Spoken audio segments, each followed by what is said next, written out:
Sudahlah, nanti aku akan menggambar beberapa lagi kalau ada waktu. Bagaimana kalau nanti aku butuh? Gumam Zhao Chen dalam hati, sambil melihat-lihat bahan-bahan yang dibutuhkan untuk menggambar jimat mimpi, menghafalnya, dan berencana membeli semuanya setelah meninggalkan rumah di tepi danau. Ia kemudian melanjutkan pencarian di halaman informasi. Sayangnya, ia tidak menemukan informasi baru. Tidak buruk mendapatkan sebanyak ini. Jangan terlalu serakah, Zhao Chen menghibur dirinya sendiri. Setelah merapikan, ia mendorong pintu hingga terbuka dan keluar dari kamar tamu. Di luar kamar tamu terdapat taman yang indah dengan meja dan bangku batu untuk beristirahat. Saat itu, dua orang sedang duduk di bangku tersebut. Satu adalah tuan rumah, Hao Li, dan yang lainnya adalah Yingji. Melihat Zhao Chen muncul, Yingji segera bangkit untuk menyambutnya. Bertanya dengan khawatir, apakah kamu sudah selesai sembuh? Bagaimana keadaanmu sekarang? Apakah kamu baik-baik saja? Bukan apa-apa, aku sudah pulih sepenuhnya. Tapi kenapa kau datang? Tanya Zhao Chen bingung.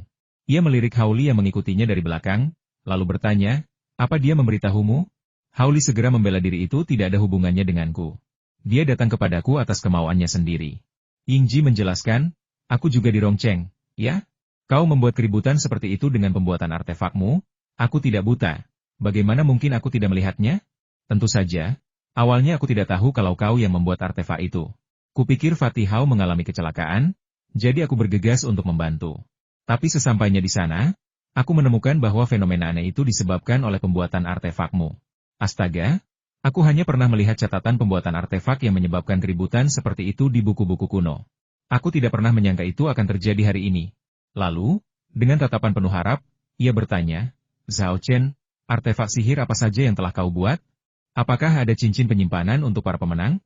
Zhao Chen tidak ingin memberikan cincin penyimpanan kepada pemenang terlalu awal, karena takut pemenang akan berpikir bahwa membuat cincin penyimpanan itu mudah dan uang yang dikeluarkan tidak sepadan. Tapi kemudian kupikir, karena Yingji sudah datang ke rumahku, rasanya kurang tepat kalau aku tidak menyerah. Lagi pula, dilihat dari ekspresi Yingji, sepertinya dia salah mengira angin dan guntur tadi disebabkan oleh pembuatan cincin penyimpanan untuk keluarga Ying. Oleh karena itu, tidak perlu khawatir bahwa pemenang akan merasa uang itu tidak digunakan dengan baik. Maka ia pun menuruti kata-kata Yingji dan berbohong sedikit tentu saja. Alasan aku meminjam pavilion Lingyun milik Lau Hao hari ini adalah untuk membuatkan cincin penyimpanan untukmu. Dia tidak khawatir kebohongannya terbongkar. Lagi pula, tidak ada yang mengawasinya membuat artefak itu, dan tidak ada yang tahu apa yang sebenarnya dia buat. Meskipun Hao Li telah melihat cambuk angin dan petir yang baru dibuat, dia bisa dengan mudah mengklaim bahwa dia membuatnya dengan santai setelah menyelesaikan cincin penyimpanan, dan tidak ada yang bisa menyalahkannya. Zhao Chen mengeluarkan cincin penyimpanan dari sakunya dan berkata, ada yang perlu kujelaskan, dan kuharap kau tidak tersinggung. Saat proses pembuatan artefak, aku tak sengaja menarik sambaran petir yang menghancurkan pavilion Lingyun milik tetua Hao. Sebagai kompensasinya, aku memberinya cincin penyimpanan. Tapi jangan khawatir, aku akan membuatkan satu lagi untukmu sesegera mungkin. Tidak perlu kompensasi. Lagi pula, kau menarik petir surgawi untuk membantu kami membuat artefak, jadi kami juga harus diberi kompensasi. Bagaimana mungkin kami membiarkanmu menanggung beban ini sendirian? Yingji mengatakan ini, tetapi sebenarnya hatinya hancur. Menurutnya, Zhao Chen hanya membuat paling banyak 3 atau 4 cincin penyimpanan, dan bahkan memberikan satu sumbu pemborosan. Saat itu, Zhao Chen mengeluarkan kantong plastik hitam dari sakunya dan menyerahkannya kepada Yingji. Apa ini? Yingji menatap kosong ke arah kantong plastik itu, wajahnya penuh dengan pertanyaan. Zhao Chen menjelaskan, cincin penyimpanan semuanya ada di dalam tas. Yingji hampir marah sialan, kamu pakai kantong sampah kayak gini buat nyimpen cincin penyimpananmu? Beneran boros banget, ya? Ia ingat suatu ketika, saat masih kecil, ia menemani leluhurnya mengunjungi seorang senior di dunia kultivasi. Orang itu juga kebetulan memiliki artefak spasial, yang tidak hanya ditempatkan di dalam kotak yang diukir dengan hati-hati dari kayu cendana berkualitas tinggi, tetapi juga dilapisi dengan banyak sutra halus, sehingga sekilas terlihat jelas bahwa kotak itu berisi harta karun. Meski begitu, sang senior masih mendesah, mengatakan bahwa ia baru saja mendapatkan artefak spasial dan hanya bisa menyimpannya sementara di dalam kotak sederhana ini. Ia pasti akan mendapatkan kotak yang lebih baik dan lebih berharga di masa depan yang sebanding dengan martabat artefak spasial tersebut. Tidak seperti Zhao Chen, yang hanya mengambil kantong sampah hitam dan memasukkannya ke dalam. Apakah Anda pikir Anda membeli sayur-sayuran di pasar petani? Tidak. Bahkan penjual sayur di pasar pun tidak akan menggunakan kantong seperti ini. Dan dilihat dari kantongnya, sepertinya sudah pernah digunakan sebelumnya. Ya? Tebakannya benar, kantong plastik ini adalah kantong yang digunakan Zhao Chen untuk menyimpan bubuk obat pengaktif darah. Setelah menggunakannya, Ia dengan santai memasukkan cincin penyimpanannya ke dalamnya. Zhao Chen tidak menganggap tindakannya sia-sia. Ia mengangkat bahu dan berkata, apa bedanya apa yang kugunakan untuk menyimpannya? Apa aku harus meletakkannya di atas alas? Bukankah itu seperti menaruh kereta di depan kuda? Cincin penyimpanan itu untuk digunakan, bukan untuk dipajang. Yingji tidak ingin berdebat dengannya tentang hal ini, jadi dia memutar matanya dan berkata dengan kesal, baiklah, baiklah, kamu kan punya payudara besar, jadi apapun yang kamu katakan itu benar. Zhao Chen menunduk melihat dadanya sendiri, lalu melirik dada Yingji, dan bergumam, omong kosong, dadaku tidak sebesar dadamu. Apa katamu? Yingji mengangkat sebelah alisnya, matanya berkilat tajam. Tidak, aku tidak mengatakan apa-apa. Zhao Chen cepat-cepat mengakui kekalahannya. Yingji mendengus dingin, mengabaikannya, dan meraih kantong sampah untuk mencari-cari. Di belakangnya, Hao Li menyeka keringat dingin di dahinya, mengacungkan jempol pada Zhao Chen, lalu bergumam, kakak Zhao, kau hebat sekali. Kau bahkan berani menggoda wanita agresif seperti Yingji. Aku kagum. Zhao Chen hampir menangis, merasa sangat dirugikan. Ia berpikir, aku hanya menirukan apa yang dia katakan, bagaimana mungkin itu bisa menjadi pelecehan? Aku tidak bersalah, lebih tidak bersalah daripada Dou E. Tepat saat kedua pria itu bertukar pandang, ekspresi Yingji tiba-tiba berubah drastis, dan dia menjerit. Ada apa? Tanya Hao Li buru-buru, dan Zhao Chen juga tampak terkejut. Yingji tetap diam, tetapi Hao Li dan Zhao Chen bisa mendengar napasnya yang memburu saat itu. Yingji berbalik dan berjalan ke taman. Sesampainya di meja batu, ia dengan hati-hati mengeluarkan ke-11 cincin penyimpanan dari kantong sampah dan menyusunnya dengan rapi. Astaga! Teriak Hao Li saat melihat ini. Wajahnya dipenuhi rasa tidak percaya. Zhao Chen masih benar-benar bingung, tidak mengerti apa yang salah dengan kedua orang ini atau mengapa mereka bereaksi begitu keras. Sebelum dia sempat bertanya, Yingji berbalik, menatapnya dengan mata membara, dan bertanya, Zhao Chen, ini semua untuk kita, kan? Kamu baru saja membuatnya? Zhao Chen mengangguk benar. Ada apa? Ada apa? Kamu malah bertanya ada apa? Karena kegembiraannya, suara Yingji terdengar sedikit sumbang. Tahukah kamu seberapa tinggi tingkat kegagalan pembuatan artefak dalam keadaan normal? Belum lagi, pembuatan artefak spasial yang telah hilang selama bertahun-tahun. Tingkat kegagalannya pasti sangat tinggi. Awalnya, kami memperkirakan kamu bisa membuat 3 cincin penyimpanan, yang akan dianggap lulus, dan 5 akan cukup bagus. Tapi bagaimana denganmu? Kamu malah membuat 11, tidak. Termasuk yang kamu berikan kepada Hao Li, itu 12. 12 cincin penyimpanan. Tingkat keberhasilan ini sungguh tak terbayangkan tingginya. Bagaimana kamu melakukannya? Ini dianggap terlalu berlebihan? Zhao Chen hampir melontarkan apa yang ada di pikirannya. Tapi untungnya ia menahan diri. Awalnya, ia merasa bersalah karena menggelapkan beberapa ratus kilogram batu giok yang mengandung Qi dan menerima puluhan juta biaya produksi. Merasa itu adalah penipuan besar. Ia terkejut mendapati Yingji sama sekali tidak merasa tertipu. Sebaliknya, ia merasa itu sepadan dengan uang yang dikeluarkan dan keuntungan yang sangat besar. Saya benar-benar tidak mengerti cara berpikir keluarga kaya yang berlatih kultivasi. Setelah berpikir sejenak, Zhao Chen berkata, sebenarnya, membuat cincin penyimpanan tidak sesulit yang kamu bayangkan. Hanya saja aku belum sering membuatnya, dan teknikku masih agak canggung. Setelah aku berlatih dan menjadi lebih mahir, tingkat keberhasilanku pasti akan meningkat. Oke. Kami pasti akan memintamu membuat cincin penyimpanan lagi jika kami membutuhkannya nanti. Yingji tak henti-hentinya tersenyum. Ia sama sekali tidak berpikir Zhao Chen menjalankan bisnis yang curang. Sebaliknya, ia menganggap bisnis Zhao Chen sangat hemat biaya. Dalam kegembiraannya, Yingji tidak lupa menelepon kepala keluarga Ying untuk melaporkan masalah tersebut. Mendengar Zhao Chen memberi mereka 11 cincin penyimpanan, bahkan leluhur Ying yang berpengetahuan luas dan berpengalaman pun sangat terkejut dan berulang kali menyatakan persetujuannya. Ia tidak hanya segera mentransfer sisa biaya produksi ke rekening Zhao Chen, tetapi juga mentransfer tambahan 20 juta kepadanya. Setelah menerima pesan teks dari bank, Zhao Chen dengan santai membukanya dan terkejut melihat ada tambahan 20 juta. Pasti ada kesalahan? Anda memberi saya 20 juta lebih banyak dari yang seharusnya. Benar. Yingji terkekeh dan menggoda. 20 juta tambahan itu hadiah untukmu. Siapa suruh kau begitu berbakat dan terampil di ranjang? Memuaskan kakakmu tanpa henti? Sambil berbicara, ia tanpa basa-basi memilih sebuah cincin penyimpanan dan mengenakannya di tangannya. Cincin penyimpanan itu, yang terbuat dari giok putih lemak domba, ternyata sangat cocok untuk tangannya yang halus, membuatnya semakin indah, bagaikan sebuah karya seni. Zhao Chen terdiam. Ya ampun, wanita ini jauh lebih kejam daripada pria manapun saat ia melakukan tindakan cabul. Dia tak berani menjawab, dan setelah tertawa garing, dia berkata, karena ini hadiah, aku tak akan berbasa-basi. Tolong sampaikan terima kasihku kepada leluhur. Hao Li melengkungkan bibirnya, jelas tidak setuju bahwa Zhao Chen telah mengakui kekalahan terlalu cepat dan menyeluruh. Zhao Chen menatapnya, seolah berkata, kalau kamu memang mampu, lakukan saja. Hao Li segera menoleh dan menatap langit dengan sudut 45 derajat. Bercanda? Ya? Menggoda Yingji terus-terusan? Itu sama saja bunuh diri. Ketiganya mengobrol dan tertawa sejenak, ketika tiba-tiba mereka melihat sekelompok besar anggota keluarga Ying muncul di kediaman di tepi danau. Ternyata 11 cincin penyimpanan yang diberikan Zhao Chen terlalu berharga di mata keluarga Ying. Untuk mencegah berita tersebut bocor dan menarik pencuri untuk mencurinya, kepala keluarga Ying mengirim seorang anggota keluarga untuk mengawal 11 cincin penyimpanan tersebut kembali ke kediaman lama keluarga Ying.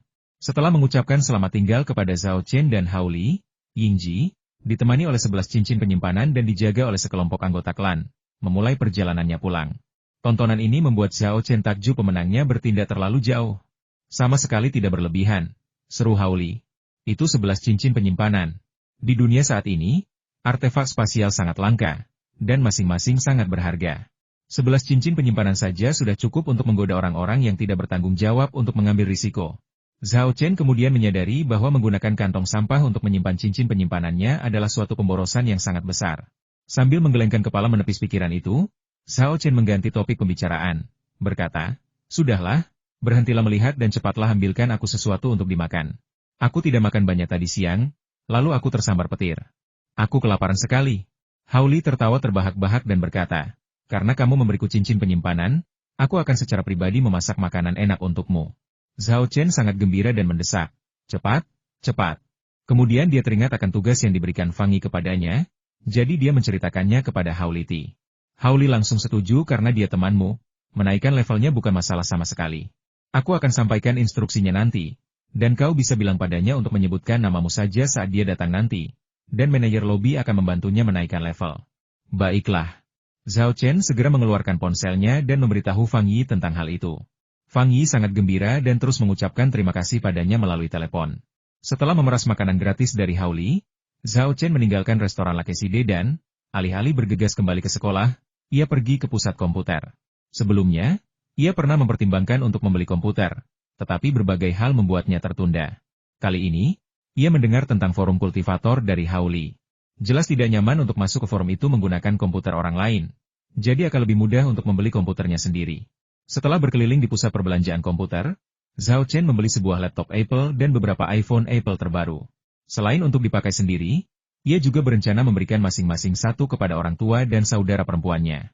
Setelah meninggalkan pusat komputer, Zhao Chen memasukkan komputer dan telepon seluler yang baru dibeli ke dalam cincin penyimpanannya, hanya menyisakan telepon selulernya sendiri di sakunya. Kembali di asrama, Liu Zuo dan Wang Rongfeng sedang bermain League of Legends bersama, sementara Wu yang tidak terlihat dimanapun, mungkin sedang mengejar gadis-gadis lagi. Liu Ju dan Wang Rongfeng tercengang saat melihat penampilan baru Zhao Chen yang botak. Astaga, saudara ketiga, apa yang terjadi? Kenapa kamu mencukur rambutmu? Kakak ketiga, ada apa denganmu? Apa kamu baru putus dengan pacarmu? Tunggu sebentar, bukankah kamu dan Lin Sui sedang berselingkuh? Zhao Chen memutar matanya ke arah mereka berdua dan berkata dengan kesal, apa maksudmu dengan perzinahan yang parah? Apa kalian tidak bisa bicara dengan baik? Jadi, ada apa denganmu? Kau tidak akan menjadi biksu, kan? Tidak mungkin.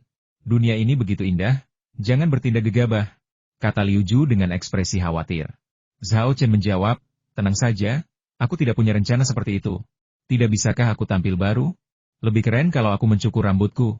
Di tengah musim dingin, kau bilang ini keren? Liu Zuo dan Wang Rongfeng mengerutkan bibir, dan baru setelah memastikan bahwa dia benar-benar tidak masalah, mereka merasa lega dan berhenti bertanya. Lagi pula, semua orang punya rahasia, kan? Zhao Chen duduk di mejanya dan, memanfaatkan perhatian Liu Zuo dan Wang Rongfeng yang sedang tertuju pada permainan, dengan cepat membuka cincin penyimpanannya dan mengeluarkan laptop Apple miliknya. Suara komputer menyala menarik perhatian Liu Zuo dan Wang Rongfeng. Mereka berbalik dan melihatnya, lalu berkata dengan heran, hei, kapan kamu beli komputer ini? Kok kami tidak tahu? Hei, kenapa kamu beli Apple?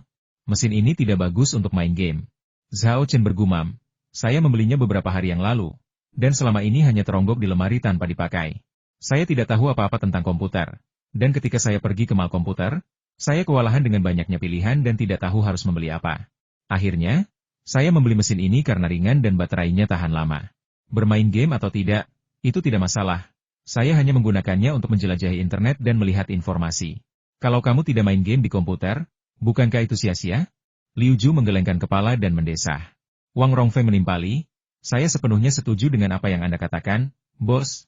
Zhao Chen terdiam, lalu tersenyum kecut. Baiklah, apa yang kalian berdua katakan sangat masuk akal, aku tidak punya apa-apa untuk dikatakan.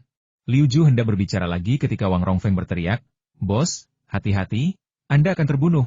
Apa? Gila. Seru Liu Ju kaget, lalu cepat-cepat berbalik dan fokus mengendalikan karakter gamenya. Tak berani lagi diganggu. Zhao Chenlei, setelah menghubungkan mouse asli yang dibeli, memasukkan kata sandi Wi-Fi asrama, berhasil masuk, membuka halaman web, mengeluarkan ponsel lamanya, menemukan pesan teks Hauliva, dan memasukkan URL ke browser. Orang yang membuat URL ini benar-benar agak aneh. Bukan hanya panjangnya, tetapi huruf dan angkanya juga sama sekali tidak berhubungan. Zhao Chen tak bisa menahan diri untuk bertanya-tanya apakah orang yang mendaftarkan alamat situs web ini hanya mengetik sesuatu secara acak di papan ketik. Akhirnya, setelah memasukkan URL dan menekan Enter, sebuah halaman muncul di depan Zhao Chen. Di halaman tersebut terdapat lukisan pemandangan tinta tradisional Tiongkok yang cukup menggugah. Di samping lukisan tersebut terdapat dua karakter elegan dalam aksara berjalan carilah jalan. Lukisan dan kaligrafi yang indah sekali. Seru Zhao Chen tulus, melihat keindahan dan keanggunan dalam lukisan dan kaligrafi tersebut. Jelas, penulis kaligrafi dan lukisan ini bukan orang biasa. Jika bukan seorang maestro di bidang kaligrafi dan lukisan, maka ia adalah seorang seniman yang memiliki keterampilan luar biasa. Di bagian bawah halaman, Anda dapat memasukkan akun dan kata sandi, dan di sebelahnya terdapat tombol pendaftaran.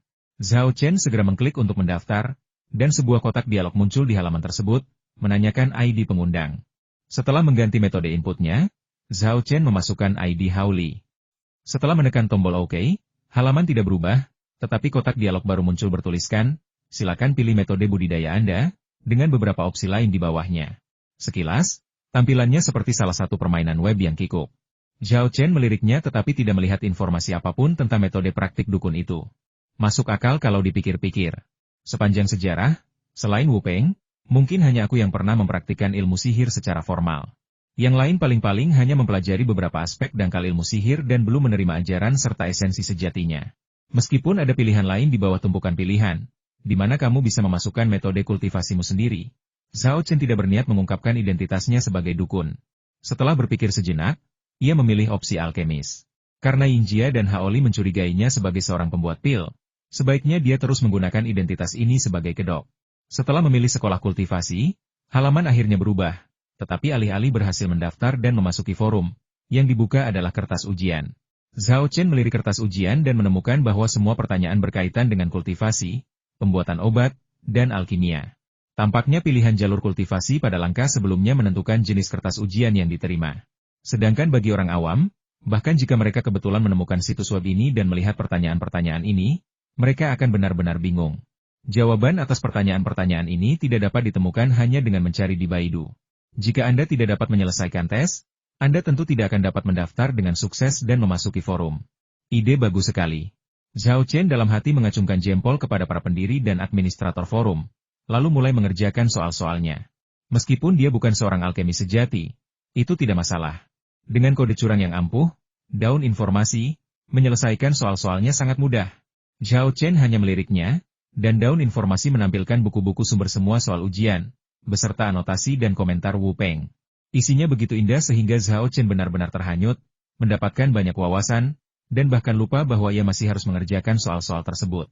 10 menit kemudian, Liu Ju menyelesaikan permainan League of Legends dan bangkit untuk mengambil air. Melihatnya, Liu Ju tampak membeku di tempat, dan penasaran, ia menghampirinya, menepuk pundaknya, dan bertanya, "Kakak ketiga, kenapa kamu menatap komputer? Kamu baik-baik saja?" "Hei, situs web apa yang kamu lihat? Yin dan yang di dalam rumah? Kuali dalam dan ramuan luar? Omong kosong macam apa ini?" Zhao Chen kemudian tersadar dan menjawab, "Oh, saya mendaftar keanggotaan forum dan perlu menjawab beberapa pertanyaan. Forum ini aneh sekali, ya?" Liu Ju menggelengkan kepalanya, tidak bertanya lagi, pergi ke dispenser air untuk mengambil secangkir air panas, lalu kembali ke komputer. Ia memanggil Wang Rongfeng. "Satu permainan lagi?" Wang Rongfeng dengan tegas menolak. "Aku tidak mau ikut." "Sial, nasibku buruk sekali hari ini, aku selalu kalah. Aku perlu menonton beberapa film untuk mengubah nasibku. Kalau tidak, peringkatku pasti akan turun hari ini." Liu Zuo langsung tertarik dan bertanya dengan senyum nakal, Film apa yang kamu tonton? Porno atau yang lainnya? Sialan, pengemudi tua, berhenti menyalakan sesuatu terus-menerus. Wang Rongfeng memutar matanya dan berkata dengan kesal, aku sedang menonton film Makoto Shinkai. Liu Ju terkejut. Makoto Shinkai? Bukankah itu sutradara animasi? Dia sudah terjun ke industri film dewasa. Tapi dia laki-laki, jadi apa gunanya menontonnya? Astaga, kamu mau nonton film gay? Aku nggak nyangka seleramu segitu. Lau Er, omong kosong apa yang kau ucapkan? Wang Rongfeng benar-benar tak bisa berkata-kata. Aku ingin menonton Your Name. Zhao Chen dilirik oleh kedua pria itu, lalu menggelengkan kepala sambil tersenyum sebelum kembali memperhatikan halaman web. Ia bergumam dalam hati, aku hampir lupa latihannya. Sebaiknya aku mengerjakannya dulu. Sedangkan untuk buku-buku tentang kultivasi, alkimia, dan pembuatan obat, aku akan melihatnya nanti setelah mengaktifkan teknik konsentrasiku. Semua pertanyaan di halaman web berupa pilihan ganda. Namun, setiap pertanyaan juga memiliki opsi tambahan dan kotak putih tempat Anda dapat memasukkan pendapat dan jawaban. Untuk setiap soal, Zhao Chen akan meliriknya lalu mengambil jawaban yang relevan dari halaman informasi. Kecatannya luar biasa. Hanya dalam waktu 10 menit, ia telah menyelesaikan soal ujian tersebut. Dalam soal ujian ini, beberapa soal menawarkan jawaban pilihan ganda, tetapi tidak satu pun memenuhi standar. Oleh karena itu, Zhao Chen memilih opsi lain dan memasukkan informasi yang benar yang tercatat di lembar informasi. Menurutnya, soal-soal ini kemungkinan merupakan jebakan yang dipasang oleh pembuat forum untuk mencegah siapapun beruntung dan menebak jawaban yang benar secara acak. Selesai. Setelah menyelesaikan semua pertanyaan dan memeriksanya dengan cepat untuk memastikan tidak ada yang terlewat, Zhao Chen mengklik tombol kirim. Kertas ujian menghilang, dan Zhao Chen berasumsi bahwa setelah lulus verifikasi, opsi untuk mendaftar akun akan muncul. Namun, yang mengejutkannya, halaman web menampilkan pesan berikut: maaf, Anda gagal ujian dan tidak dapat mendaftar akun. Gagal ujian? Zhao Chen berdiri kaget. Kau bercanda? Dia menjawab pertanyaan-pertanyaan itu di kertas ujian menggunakan daun informasi. Dan daun informasi itu adalah warisan yang ditinggalkan Wu Peng. Sebagai dukun, keahlian Wu Peng dalam alkimia dan pembuatan obat benar-benar seperti dewa. Bagaimana mungkin seseorang dengan tingkat keahlian seperti itu bisa salah menjawab pertanyaan? Sungguh lucu. Rasanya seperti Messi ditipu saat bermain sepak bola dengan anak-anak sungguh konyol. Setelah berpikir sejenak, Zhao Chen menemukan alasannya. Saya tahu. Pasti pertanyaan-pertanyaan itu yang saya pilih, lainnya, dan jawabannya berbeda. Saya bahkan berpikir pendiri forum itu sengaja memasukkan pertanyaan-pertanyaan itu untuk mencegah orang-orang masuk dan mendaftar secara tidak sengaja. Sekarang saya tahu itu sama sekali bukan masalahnya. Dia jelas-jelas salah memahami pertanyaan-pertanyaan itu dan memberikan jawaban yang salah. Zhao Chen semakin marah semakin ia memikirkannya. Sialan, mereka bahkan salah menjawab standar. Beraninya mereka mengajukan pertanyaan? Dia sedang tidak ingin berhenti dan memulai lagi. Siapa yang tahu kalau dia akan menghadapi situasi yang sama lagi jika dia mengulangi masalahnya? Dia mengeluarkan ponselnya dan menghubungi nomor Haoli. Haoli menjawab telepon dengan cepat. Saudara Zhao, apa yang bisa saya bantu? Zhao Chen bertanya. Pak Tua Hao, apakah kamu punya akun sekunder? Maksudmu, yang di forum itu? Haoli tertegun sejenak, lalu menyadari bahwa Zhao Chen merujuk pada forum para kultivator, dan dengan cepat menjawab, ya, ada apa? Zhao Chen tidak menyembunyikan apapun darinya dan mengatakan yang sebenarnya. Berikan aku salah satu akun alternatifmu. Aku baru saja mendaftar, tetapi aku diberitahu bahwa aku gagal dalam kuis dan tidak bisa mendaftar dengan sukses. Haoli terkejut mendengar kata-katanya dan berseru. Astaga, kamu gagal ujian? Bagaimana mungkin? Kamu tidak memilih untuk mengikuti ujian di jalur kultivasi yang berbeda, kan? Zhao Chen berkata. Berdasarkan dugaan saya, bukan saya yang salah menjawab pertanyaannya, melainkan kunci jawaban standar di kertas ujian yang salah. Cepat beri saya akun sekunder. Saya perlu masuk ke forum, memposting penjelasan tentang masalah ini, dan meminta administrator forum untuk melakukan koreksi dan melakukan penyensoran mandiri agar kesalahan serupa tidak terulang. Kakak Zhao, aku harus mengacungkan jempol besar untukmu. Seru Haoli berulang kali. Bukan aku yang salah, tapi kunci jawaban standar ujiannya salah. Caramu mengatakannya, terlalu sok. Zhao Chen mendesak. Baiklah, berhenti bicara omong kosong dan beri aku pertanggungjawaban sekarang juga. Oke, aku akan mengirimimu akun dan kata sandiku lewat SMS sekarang juga. Aku pasti akan menghapus postinganmu setelah kamu mengunggahnya. Haoli, yang selalu bersemangat untuk menonton pertunjukan yang bagus, ikut bergabung dalam keributan itu. Zhao Chen menutup telepon, dan dalam hitungan detik ia menerima kata sandi akun dari Haoli. Awalnya ia ingin masuk langsung ke situs web tersebut, tetapi tiba-tiba teringat nasib akun pria yang ingin menjadi dukun di forum sekolah. Jadi ia mencari perangkat lunak VPN, membuat alamat IP proxy asing, dan masuk ke forum kultivator. Setelah memasuki forum, Zhao Chen menemukan bahwa meskipun ia telah membuat kesalahan pada kertas ujian sebelumnya, desain grafis forumnya cukup bagus. Latar belakangnya adalah lukisan pemandangan alam halus yang sama dari sebelumnya. Berbagai subforum, dengan latar belakang ini, terasa pas. Sebaliknya, mereka berpadu apik dengan lukisan lanskap melalui bentuk-bentuk seperti pepohonan, paviliun, dan perahu nelayan, menciptakan suasana yang menawan dan elegan. Lebih lanjut, forum ini menampilkan musik latar musik piano merdu, dimainkan oleh musisi yang tidak dikenal yang memiliki efek menenangkan. Meskipun tidak setenang dupa, tetap saja terasa menyenangkan. Zhao Chen melirik bagian-bagian forum dan menemukan bahwa ada obrolan santai Jianghu bagi para kultivator untuk bergosip dan mengobrol. Pasar hantu raksasa bagi semua orang untuk bertukar barang dan bertransaksi, dan jika aku mendengar Dao di pagi hari, aku bisa mati di malam hari untuk diskusi kultivasi yang serius. Berbagai bagiannya cukup komprehensif. Ia melirik lagi akun alternatif yang ia dapatkan dari Hao Li. Nama ID-nya memang sesuai dengan gaya Hao Li, aku cuma suka makan. Melihat ini, Zhao Chen tidak dapat menahan rasa sedihnya atas gaya pemberian nama Hao Li selama 3 detik. Awalnya ia ingin melaporkan masalah tersebut di bagian administrasi forum, tetapi setelah mengekliknya, ia menyadari bahwa ia sama sekali tidak memenuhi syarat untuk memposting di sana. Ternyata Hao Li baru saja berhasil mendaftarkan akun alt ini belum lama ini, dan akun tersebut belum di maintenance. Akun tersebut berada di level terendah, Minor Dao, dan untuk memposting di bagian administrasi forum, ia harus setidaknya berada di level manusia abadi, yang 3 level lebih tinggi dari Minor Dao. Zhao Chen memeriksa izin di profil dan menemukan bahwa akun alternatif ini dapat memposting di forum gosip, bagian untuk mengobrol dan bergosip, yang tidak memiliki batasan level. Baiklah, aku akan posting sesuatu di rubrik, obrolan santai Jianghu. Zhao Chen mengklik rubrik obrolan santai Jianghu, meliriknya, dan mendapati topik yang dibahas di sana antara membual tentang aku dapat harta karun hari ini, bergosip tentang aliran kultivasi mana yang terkuat di dunia saat ini, atau bahkan jajah pendapat untuk 10 kultivator wanita tercantik. Sepertinya para kultivator yang mengobrol daring tidak jauh berbeda dengan orang biasa. Zhao Chen tidak mengeklik postingan tersebut karena dia tidak tertarik pada gosip dan obrolan kosong seperti itu. Ia mengklik opsi kirim utas baru dan mulai mengedit, mencantumkan pertanyaan-pertanyaan yang sebelumnya dijawabnya dengan salah, serta memberikan penjelasan dan analisis detail untuk masing-masing pertanyaan. Setelah selesai, ia menambahkan judul yang menyatakan, jawaban standar untuk tes penilaian registrasi salah, koreksi segera disarankan, lalu mengklik tombol kirim. Postingan itu baru saja diterbitkan ketika mendapat balasan. Setelah menyegarkan halaman, ternyata Hao Li yang menggunakan akun utamanya, Little Fatigued, membalas dengan 1 jempol ke atas. Sial, kamu benar-benar top. Zhao Chen terdiam. Ia menggelengkan kepala, menutup postingannya, lalu mengklik pasar gelap raksasa untuk melihat barang-barang bagus apa saja yang dijual di sana. Sayangnya, karena level akunnya terlalu rendah, ia tidak bisa masuk ke bagian ini. Untuk masuk, seseorang perlu meningkatkan akunnya ke level 2. Tidak hanya pasar gelap raksasa, tetapi juga beberapa bagian lain tidak dapat diakses. Untuk saat ini, akun alternatif ini hanya dapat digunakan di bagian obrolan santai di Jianghu dan misteri yang belum terpecahkan. Zhao Chen mengklik bagian Bounty for Answers dan menemukan bahwa itu adalah tempat untuk meminta jawaban dengan hadiah.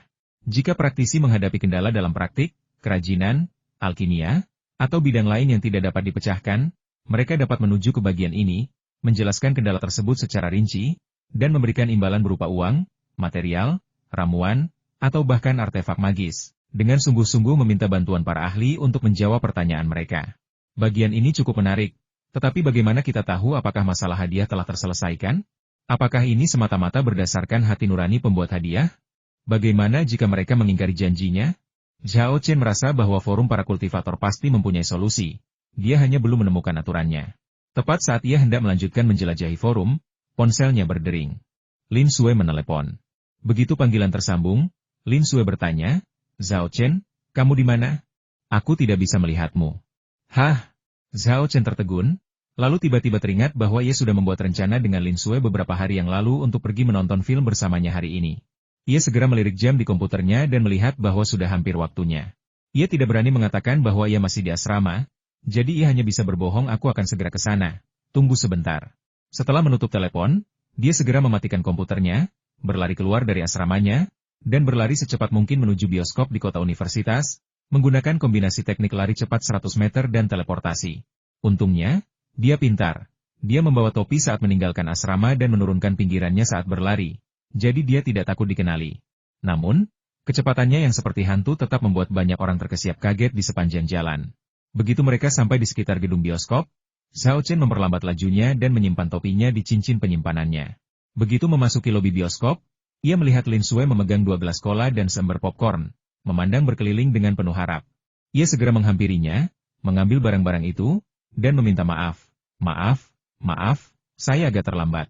Tidak apa-apa, aku juga baru saja tiba, kata Lin Sui lembut, sama sekali tidak marah. Sebaliknya, ia terkejut melihat kepala botak Zhao Chen. Rambutmu kenapa? Dan kenapa alismu rontok? Hei, jangan bahas itu. Aku mengalami beberapa kecelakaan hari ini. Aku tidak sengaja kehilangan semua rambut dan alisku, kata Zhao Chen sambil tersenyum kecut. Waktu aku kembali ke asrama hari ini, teman-temanku menggodaku dan bertanya apakah aku akan menjadi biksu. Lin Sui terhibur dan tertawa terbahak-bahak. Kemudian ia mengamati Zhao Chen dari atas ke bawah beberapa kali, mengangguk, dan berkata, meski tanpa rambut, dia tetap tampan, agak mirip dengan saudara kaisar. Aku tak berani membandingkan diriku dengan Tang Sanzang. Zhao Chen melambaikan tangannya dan berkata, dia adalah reinkarnasi Jin Chanzi, dan dia sangat populer di kalangan iblis wanita. Setelah mengobrol dan tertawa sejenak, keduanya pun melewati pemeriksaan tiket dan memasuki tempat pertunjukan. Film itu dipilih oleh Lin Sui. Itu adalah film romantis yang selalu ingin ditontonnya.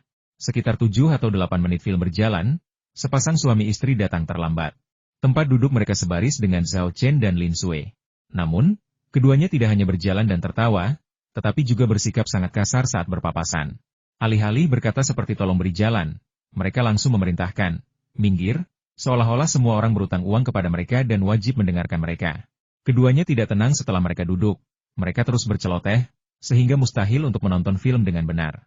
Tak lama kemudian, wanita itu mulai merengek dan meminta minuman serta popcorn. Pria itu bercanda sebentar, lalu bangkit dan keluar untuk menjualnya, melewati Zhao Chen dan Lin Sui sekali lagi. Meskipun Lin Sui dengan hati-hati menarik kakinya kembali, pria itu tetap menginjaknya, membuatnya menjerit kesakitan. Alih-alih meminta maaf, pria itu malah menggerutu, pantas saja. Siapa suruh kau tidak menjaga kukumu tetap di tempatnya? Belum pernah dengar anjing baik yang tidak menghalangi jalan? Sikap arogan dan kasar ini langsung membuat Zhao Chen marah. Minta maaf. Zhao Chen mencengkeram pria kasar itu dan memerintahkan dengan suara berat. Apa katamu? Pria itu mengerutkan kening, tanpa tidak percaya bahwa seseorang berani berbicara kepadanya seperti itu. Nada bicara Zhao Chen dingin. Aku akan membuatmu meminta maaf. Mengapa saya harus? Tanya pria itu. Zhao Chen tertawa. Tapi tawanya sangat sinis yang membuat siapapun merinding. Kau menginjak seseorang lalu menghinanya. Bukankah seharusnya kau minta maaf? Dan kau masih berani bertanya kenapa? Apakah begini cara orang tuamu mengajarimu menjadi manusia? Murka mendengar kata-kata itu, pria itu menampar wajah Zhao Chen sambil mengumpat. Sialan, so pahlawan? Lihat dirimu baik-baik di cermin. Berani-beraninya kau memamerkan gigimu padaku? Akan kuberi kau pelajaran yang tak terlupakan. Namun, keadaan tidak berjalan sesuai harapan pria itu. Serangan mendadaknya gagal melukai Zhao Chen, karena Zhao Chen memegang tangannya di tengah serangan. Aduh sakit. Pria itu merasa tangannya seperti dijepit besi. Ia meronta mati-matian, tetapi sia-sia. Kemudian ia mendengar bunyi klik dari pergelangan tangannya. Zhao Chen melepaskan pegangannya, dan lelaki itu menunduk kaget ketika mendapati tangannya terkulai lemas dan tak terkendali. Cengkerangan Zhao Chen telah membuat tangannya terkilir. Lelaki itu terkejut sekaligus geram, dan hendak meledak dalam omelannya. Bajingan kau. Sebelum kata-kata kutukan itu sempat diucapkan, Zhao Chen mengayunkan tangannya dan menampar wajahnya dengan keras. Dengan bunyi pukulan yang keras, pipi lelaki itu membengkak, dan pikirannya menjadi kosong akibat pukulan itu. Zhao Chen berkata dengan dingin, jaga mulutmu. Kalau tidak, kalau kau mengumpat sekali saja, aku akan menamparmu. Kali ini, meskipun mata pria itu berkobar karena amarah, ia tak berani mengucapkan kata-kata tidak hormat lagi. Meskipun arogan, ia tidak bodoh. Pengalamannya baru-baru ini menyadarkannya bahwa ia bukanlah tandingan Zhao Chen. Apa yang kau lihat? Cepat minta maaf. Teriak Zhao Chen, mengabaikan kemarahan dan kekesalan pria itu. Pria itu awalnya tidak mau, tetapi melihat Zhao Chen mengangkat tangannya lagi, dia segera mundur dan berkata kepada Lin Sui sambil menggertakkan gigi, maafkan aku. Zhao Chen tak membiarkannya lolos, mengejek, apakah ini permintaan maafmu? Sama sekali tidak tulus. Mulai lagi. Berikan hatimu. Pria itu sangat marah tetapi tidak berani berbicara, dan hanya bisa meminta maaf kepada Lin Sui lagi. Kali ini, sikap Zhao Chen jauh lebih baik daripada sebelumnya. Ia melambaikan tangannya dan berkata, baiklah, enyahlah. Ingat untuk lebih sopan dalam berinteraksi dengan orang lain di masa mendatang, atau kau akan segera diberi pelajaran, tahu. Pria itu tidak berkata sepatah kata pun, tetapi melangkah keluar dari deretan kursi. Ketika hampir keluar dari teater, ia akhirnya memberanikan diri dan berteriak kepada Zhao Chen, nak, Lebih baik kau tunggu di sini kalau berani. Aku akan memanggil beberapa orang sekarang juga, dan kami pasti akan membunuhmu. Menghadapi provokasi itu, Zhao Chen tetap tenang dan mengangguk sambil berkata, baiklah, aku akan menunggumu. Zhao Chen. Lin Sue sedikit khawatir dan menarik Zhao Chen, mencoba membujuknya. Zhao Chen menepuk tangan Lin Sue dengan lembut dan berbisik, tidak apa-apa, percayalah padaku, bahkan jika dia menelepon banyak orang, aku bisa mengatasinya. Mungkin karena suaranya yang lembut, atau mungkin karena nadanya yang penuh percaya diri, tetapi Lin Sue terbujuk dan tidak berusaha meyakinkannya lebih jauh. Pria itu pergi, meninggalkan kekasihnya. Wanita malang itu meringkuk di kursinya, takut Zhao Chen akan melampiaskan amarahnya. Kekhawatirannya jelas tidak beralasan. Zhao Chen bahkan tidak meliriknya dari awal hingga akhir, apalagi menimbulkan masalah padanya. Seorang staf bioskop datang untuk menanyakan situasi, dan melihat salah satu pihak yang terlibat pertengkaran sudah pergi, ia tidak banyak bicara. Wanita malang itu kemudian memanfaatkan kesempatan itu dan meninggalkan ruang pemutaran film bersama staf tersebut. Setelah insiden singkat itu, film berlanjut. Namun, Zhao Chen tidak menatap layar, melainkan menatap wanita cantik di sampingnya, dan berbisik, apakah kakimu baik-baik saja? Lin Sue menjawab, masih sedikit sakit. Biarkan aku melihatmu. Zhao Chen membungkuk, memegang kaki Lin Sue, melepas sepatunya dengan lembut, dan mulai memijatnya. Wajah Lin Sue langsung memerah, dan ia merasakan sensasi geli seperti arus listrik yang mengalir di kakinya. Tanpa sadar ia mencoba menarik kakinya kembali, tetapi tangan Zhao Chen sangat stabil, dan ia sama sekali tidak bisa menarik kakinya kembali. Ia hanya bisa tersipu dan membiarkan Zhao Chen melakukan apapun yang diinginkannya. Beberapa menit kemudian, Zhao Chen mendongak dan bertanya, bagaimana perasaanmu sekarang? Hah? Lin Sue terkejut mendengar pertanyaan itu. Ia begitu terhanyut dalam campuran perasaan manis dan gugup sehingga tidak menyadari ada yang salah dengan kakinya. Baru setelah Zhao Chen bertanya, ia menyadari bahwa kakinya tidak lagi sakit setelah dipijat. Zhao Chen terkekeh, mengangkat tangannya dan menempelkannya di dahinya, lalu berkata, apa? Ah? Aku bertanya apakah kakimu masih sakit? Tidak sakit lagi? Jawab Lin Sue cepat. Bagus. Sepertinya keterampilan memijat otodidakku mulai membuahkan hasil, kata Zhao Chen sambil tersenyum, lalu membantu Lin Sue memakaikan sepatunya dan bangkit duduk. Terima kasih. Wajah cantik Lin Sue memerah, tetapi entah kenapa, sedikit rasa kehilangan muncul di hatinya. Ia bahkan tak bisa berhenti berpikir, betapa indahnya jika pemandangan itu bisa bertahan selamanya. Bukan apa-apa, ini kehormatan bagiku untuk melayani sang putri. Zhao Chen tersenyum dan bercanda, kehangatannya membuat semua orang merasa lemas. Lin Sue tiba-tiba teringat sesuatu dan segera mengeluarkan sebungkus tisu basah dari tasnya dan menyerahkannya kepada Zhao Chen. Ini beberapa tisu basah untukmu. Gunakan untuk membersihkan tanganmu agar tidak kotor. Kotor? Zhao Chen tersenyum dan berkata, kakimu tidak kotor sama sekali. Malah, baunya cukup harum. Kata-kata ini membuat wajah Lin Sue semakin merah. Ia tak bisa berkonsentrasi pada sisa film. Pikirannya melayang sepanjang waktu, berganti-ganti antara momen manis dan menegangkan. Untungnya, teater remang-remang, dan semua orang fokus pada layar. Kalau tidak, mereka pasti akan terkejut dengan tawanya yang sesekali tak jelas. Lebih dari 1 jam kemudian, filmnya berakhir. Tetapi pria yang berteriak-teriak ingin menemukan seseorang untuk membalas dendam tidak pernah kembali. Saat Zhao Chen dan Lin Sue keluar dari bioskop dan mendiskusikan tujuan selanjutnya, 8 orang tiba-tiba muncul di jalan di depan. Pemimpinnya adalah orang yang sama yang pernah diberi pelajaran oleh Zhao Chen di bioskop sebelumnya. Kini, wajahnya semakin bengkak, dan sekilas, ia tampak seperti iblis berkepala babi yang berkeliaran di bumi. Tertangkap basah, Zhao Chen tetap tenang dan mencibir, akhirnya kau datang juga. Lama sekali kau memanggil bantuan. Kau benar-benar tidak berguna. Saat itu, pria itu melihat Zhao Chen dan Lin Sue dan langsung berteriak, itu dia. Itu anak itu. Saudara-saudara, tangkap dia. Balas dendamku. Beberapa penjahat tidak menjadi ancaman bagi Zhao Chen, yang telah mencapai tahap pertengahan alam pembersihan sumsum. Dia melangkah maju, hendak menghadapi para penjahat itu, tetapi tiba-tiba berubah pikiran dan menoleh ke Lin Sue. Bertanya, apakah kau sendiri ingin memberi pelajaran kepada orang-orang ini? Memberi mereka pelajaran sendiri? Meskipun Lin Sue terlihat manis dan polos, ia tidak pernah malu atau takut akan masalah.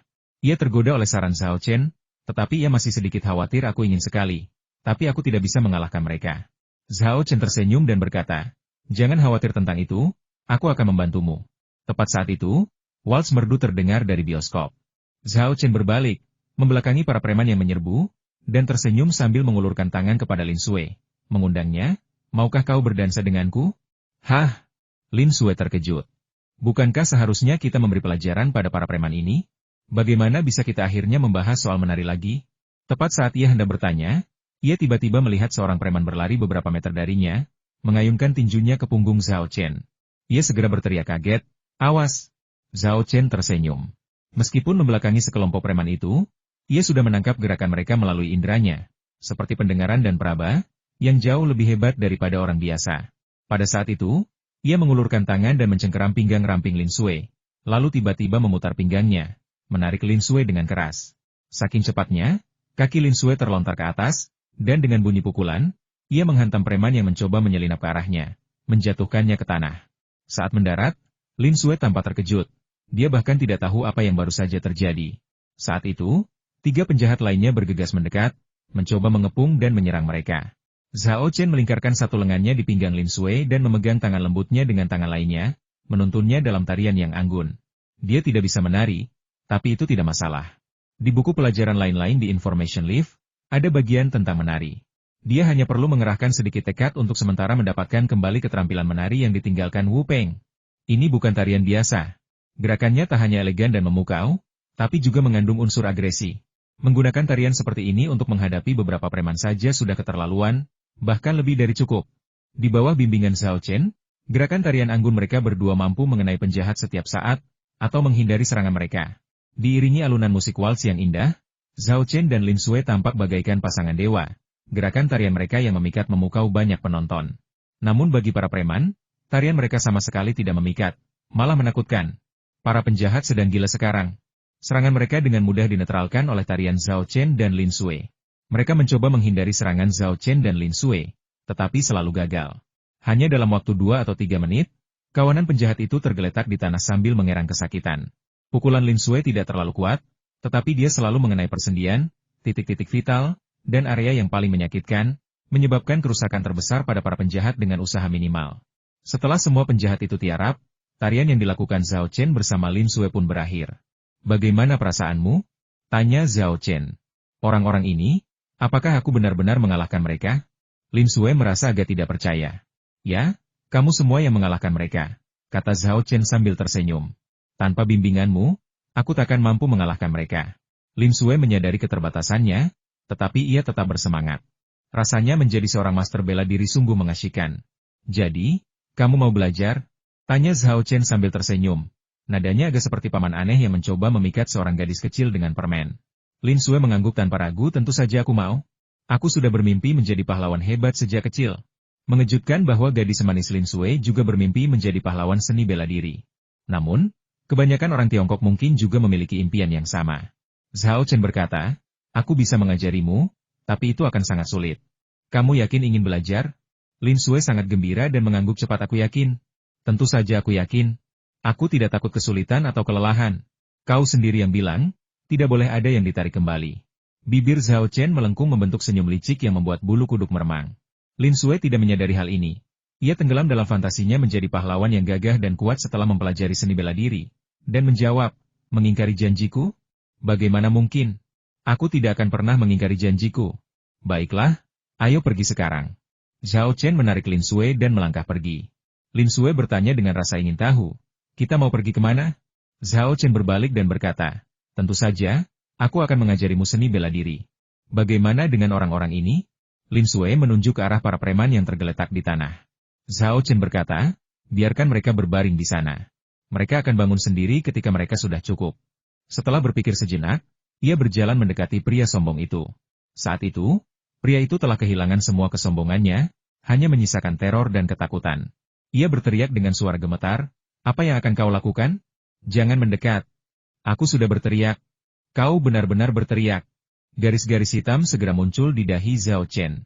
"Sialan, bisa tolong ganti dialogmu? Kamu pikir kamu diperkosa?" "Diam." Wajah Zhao Chen menjadi gelap, dan dia berteriak dingin. Pria itu segera menutup mulutnya. Bukan karena ia ingin patuh, melainkan karena ia tidak berani melawan. Di matanya, Zhao Chen dan Lin Sui terlalu abnormal. Dengan gerakan berputar, melompat, dan menari dengan canggung, mereka berhasil menjatuhkan 8 orang. Ia hanya pernah melihat hal seperti ini di film-film Jackie Chan. Zhao Chen mendengus dan bertanya, "Jadi, apakah pelajaran ini sudah cukup? Apakah kamu tahu bagaimana seharusnya kamu bersikap di masa depan?" Lelaki itu mengangguk cepat-cepat, "Takut dipukuli kalau bicaranya terlalu lambat." "Aku tahu. Aku tahu, Aku pasti akan bersikap sopan kepada orang lain di masa depan dan tidak akan pernah bersikap sombong dan bermulut kotor lagi. Begitulah adanya. Zhao Chen mengangguk puas, berdiri, dan sambil menarik Lin Sui, meninggalkan alun-alun di luar bioskop. Melihat sosok mereka yang semakin menjauh, para penonton, yang baru pulih dari keterkejutan mereka, meledak dalam seruan dan diskusi yang terlambat. Astaga, apa yang baru saja terjadi? 2 orang berdansa dan mereka berhasil menjatuhkan 8 preman? Keterlaluan. Siapakah mereka berdua? Mungkinkah mereka murid-murid terbaik dari jurusan bela diri sebuah akademi olahraga? Mana kameranya? Mana sutradaranya? Kenapa belum ada yang teriak, "Cut"? Apa ini benar-benar bukan syuting film? Ya ampun, adegan itu keren banget. Prianya tampan, gadisnya cantik, dan mereka bahkan bisa menari dengan canggung dan menghajar orang. Ini bisa dibilang versi modern dari The Return of the Condor Heroes. Hei, ada yang merekam bagian terakhirnya? Kata-kata ini langsung memicu seruan ratapan. Tidak. Lupa. Saya punya ide, tetapi sebelum saya sempat mengeluarkan ponsel saya, pertarungan sudah berakhir. Semua mata tertuju pada para penjahat yang mengerang di tanah, dan orang-orang mendesah. Ah, andai saja kita bisa melakukannya lagi. Para penjahat itu semua menangis ketika mendengar hal ini. Kita sudah dipukuli seperti ini, dan kamu masih mau melakukannya lagi? Sialan. Kalian gak punya rasa kemanusiaan, gak punya belas kasihan sama sekali.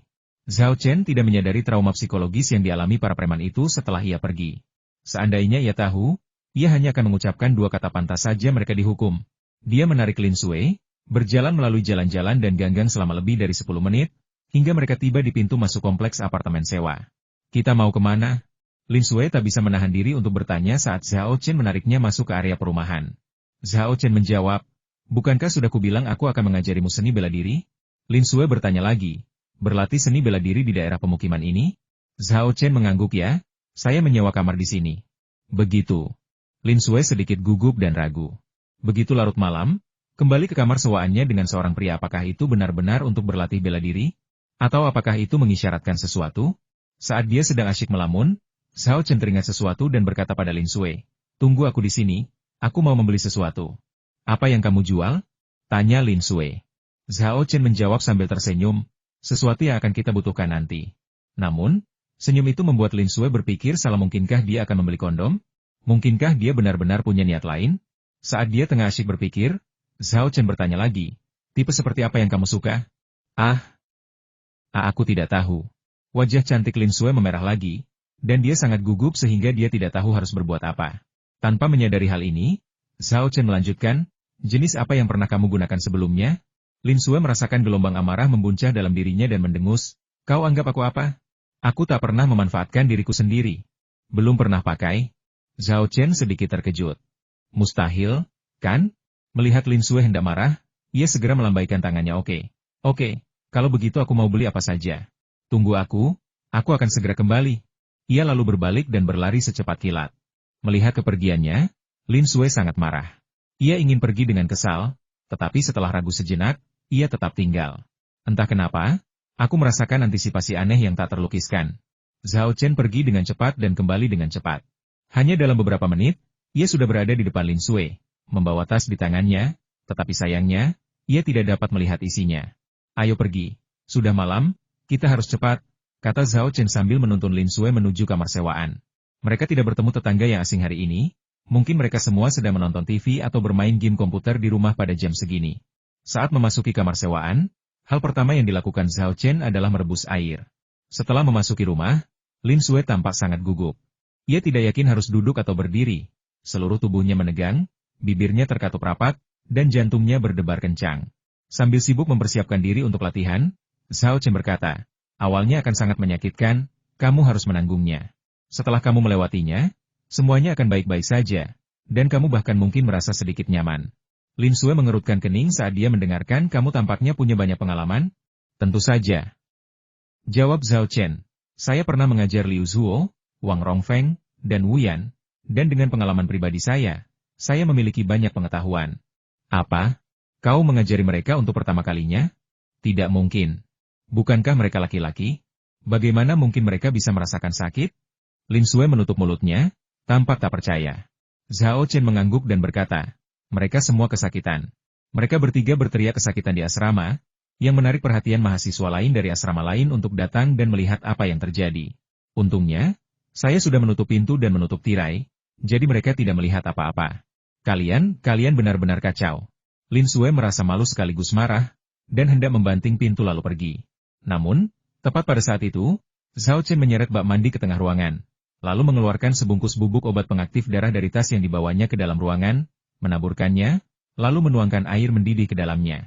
Sebelumnya, saat dia pergi berbelanja, Zhao Chen telah mengambil bubuk obat pengaktif darah dari cincin penyimpanannya dan memasukkannya ke dalam tas, agar tidak membuat Lin Sue takut dengan mengambilnya begitu saja.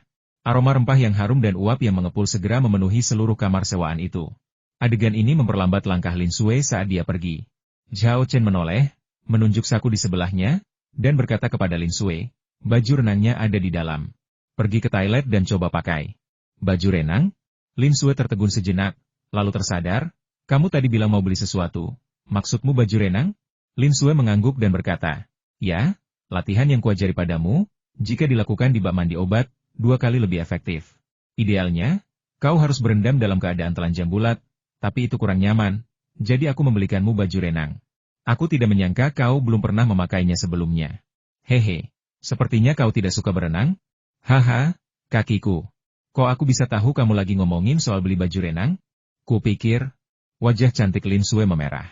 Ia merasa malu hanya memikirkannya, apalagi mengatakannya dengan lantang. Ia segera meraih tasnya, bergegas ke kamar mandi, dan menutup pintu agar Zhao Chen tidak melihat situasi canggungnya. Lin Sue, sungguh, bagaimana mungkin kau salah paham? Bersembunyi di kamar mandi, Lin Sue menampar pipinya 2 kali. Pipinya terasa panas. Namun, tidak mengherankan jika dia salah paham. Kata-kata Zhao Chen sebelumnya, ditambah dengan kejadian malam itu dan fakta bahwa mereka berdua adalah seorang pria dan seorang wanita, membuat kesalahpahaman semakin sulit dihindari. Lin Sue masih menyimpan sebuah pertanyaan dalam benaknya, maka ia bertanya sambil mengganti pakaian renangnya. Kamu bilang akan sakit saat pertama kali. Apakah yang kamu maksud adalah perasaan saat berlatih? Ya, apalagi yang kau pikirkan? Balas Zhao Chen, lalu menuangkan sepanci air mendidih lagi ke dalam bak mandi. Lin Sue menjawab, kupikir, tidak. Aku hanya berpikir itu latihan bela diri. Aku tidak memikirkan yang lain. Tidak, sama sekali tidak. Kalau kamu tidak punya, ya sudah. Kenapa kamu begitu gelisah? Tanya Zhao Chen bingung. Lin Sue berganti pakaian renang dan keluar dari kamar kecil. Zhao Chen berbalik dan melihat ke belakang, lalu membeku. Mengenakan baju renang, sosok seksi Lin Sue terpampang jelas. Ia besar di mana-mana dan ramping di mana-mana, dengan dada yang sempurna, pinggul yang berlekuk, dan pinggang yang ramping. Ditambah lagi wajahnya yang manis dan cantik, ia mampu membuat orang terpukau dan tergila-gila. Zhao Chen menelan ludah, merasakan hasrat bergejolak dalam dirinya. Ia menarik napas dalam-dalam, tetapi tak berhasil. Ia menarik napas dalam-dalam beberapa kali sebelum akhirnya ia tak kuasa menahan hasratnya. Melihat reaksinya, Lin Sue merasa sedikit senang dan bangga, lalu bertanya sambil tersenyum, kenapa kamu bertingkah seperti orang bodoh? Apa aku terlihat bagus memakai baju renang? Zhao Chen menjilat bibirnya yang agak kering dan mengangguk penuh semangat ya, kelihatannya bagus. Gadis bodoh. Lin Sue memutar matanya dan berkata sambil tertawa genit. Ekspresi dan nada bicaranya membuat tulang Zhao Chen meleleh, dan ia hampir berubah menjadi manusia serigala di bawah sinar bulan. Dia akhirnya berhasil mengendalikan diri, menunjuk ke bak mandi dan berkata, aku sudah mengatur suhu airnya, kamu sebaiknya masuk sekarang. Zhao Chen jelas tidak lebih buruk dari binatang buas. Ia mampu mengatasi keinginannya karena ia tidak ingin meninggalkan Lin Sue dengan kenangan buruk. Dalam pandangannya, hubungan seksual tidak hanya membutuhkan persetujuan bersama tetapi juga suasana romantis untuk memberikan kenangan indah bagi wanita dan mencegah pengalaman pertama berubah menjadi mimpi buruk yang tidak sanggup diingatnya. Kamar sewaan itu terlalu kumuh, dan bau sup pengaktif darah sangat menyengat, membuatnya menjadi tempat yang tidak cocok. Lin Sue berhenti menggoda Zhao Chen dan dengan patuh masuk ke bak mandi. Airnya agak panas, tapi tidak terlalu panas. Lagi pula, ini pertama kalinya ia berlatih teknik 4 orang suci. Dan Zhao Chen berhati-hati agar tidak terburu-buru menceburkannya ke dalam air mendidih. Perhatikan gerakanku dan belajarlah dariku, kata Zhao Chen sambil mendemonstrasikan wujud naga biru dari 4 teknik suci. Gerakan-gerakan ini tampak seperti tari persegi, kata Lin Sue sambil tersenyum. Tetapi setelah mencoba menirunya, dia segera berhenti tertawa. Tindakan yang tampaknya sederhana ini ternyata sangat melelahkan. Terlebih lagi, air mandi obat itu terasa seperti berisi pisau-pisau kecil yang tak terhitung jumlahnya. Terus-menerus menusuk dan mengiris tubuhnya, membuatnya berkeringat dingin dan mengerang kesakitan. Erangan itu begitu keras hingga membuat mulut seseorang kering dan menggoda seseorang untuk melakukan kejahatan. Pada percobaan pertamanya berkultivasi, Lin Sue hanya mampu bertahan 5 detik sebelum menyerah. Namun, terlepas dari penampilannya yang tampak rapuh, Lin Sue memiliki sifat keras kepala. Setelah beristirahat sejenak, tanpa dorongan Zhao Chen, ia memulai percobaan kedua untuk berlatih dengan spesies yang sama. Kali ini, setelah mendapatkan postur yang tepat, dia menahannya selama sekitar 10 detik. Setiap kegagalan, setiap upaya, dan waktu terus berlalu. Setelah Lin Sue menguasai jurus naga biru, Zhao Chen menyalakan dupa penenang di dalam ruangan, lalu mengeluarkan pil pemurni tulang dan berkata padanya, "Buka mulutmu." Lin Sue tanpa sadar membuka mulutnya, dan Zhao Chen mengulurkan tangan dan memasukkan pil pemurni tulang ke dalam mulutnya. Sambil berkata, "Telan saja," lalu lanjutkan berlatih. Setelah menelan pil pemurni tulang, Lin Sue langsung merasakan gelombang panas naik dari perutnya, seolah-olah organ dalamnya akan terbakar. Sensasi terbakar di dalam dan luar ini menyiksanya hingga gila. Ia ingin menyerah beberapa kali, tetapi akhirnya, ia menggertakkan gigi dan menahannya. Setelah mengajarkan gaya naga biru, Zhao Chen kemudian mengajarkan gaya harimau putih, diikuti oleh gaya kura-kura hitam dan gaya burung merah. Liu Ju dan yang lainnya membutuhkan 2 atau 3 hari untuk mempelajari 4 set gerakan 4 teknik suci. Tetapi Lin Sue, seperti Zhao Chen, mempelajari semuanya dalam 1 hari. Tentu saja, dalam hal kemahiran dan akurasi, ia masih sedikit tertinggal dari Zhao Chen ketika ia pertama kali mempelajari 4 teknik suci. Tetapi ini sudah merupakan pencapaian yang luar biasa. Sesi latihan ini berlangsung lebih dari 2 jam. Saat berakhir, sudah hampir tengah malam. Mendengar kata akhir, Lin Sue terjatuh ke dalam bak mandi, terengah-engah, kelelahan, dan kesakitan. Zhao Chen berjalan mendekat dan meletakkan tangannya di pelipis Lin Sue, memijatnya dengan lembut. Aliran energi spiritual mengalir dari ujung jarinya ke tubuh Lin Sue, membantunya pulih dengan cepat. Lebih dari 10 menit kemudian, Lin Sue pulih dan, dengan bantuan Zhao Chen, berjuang untuk keluar dari bak mandi. Terengah-engah, ia berseru, "Aku tak pernah membayangkan berlatih bela diri akan begitu melelahkan dan sulit. Apakah kamu masih ingin melanjutkan?" tanya Zhao Chen. "Tentu saja aku mau," kata Lin Sue. "Apa sih yang tidak sulit atau melelahkan di dunia ini? Padahal, ada satu kalimat lagi yang terpendam di dalam hatinya yang tidak diucapkannya begitu aku menguasai kungfu. Aku akan bisa menolongmu."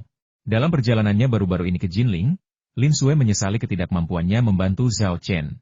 Seandainya ia belajar bela diri, ia bisa bangkit dan bertarung bersama Zhao Chen jika insiden serupa terjadi lagi, di mana para seniman bela diri keluarga Zhao Jinling mengeroyoknya, alih-alih hanya berpangku tangan dan menghambatnya.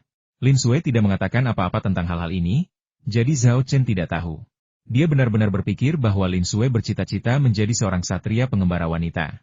Dia tersenyum dan berkata, "Baiklah, kalau begitu kita lanjutkan besok dan coba bantu kamu mempelajari semua postur 4 teknik suci dengan benar sebelum liburan.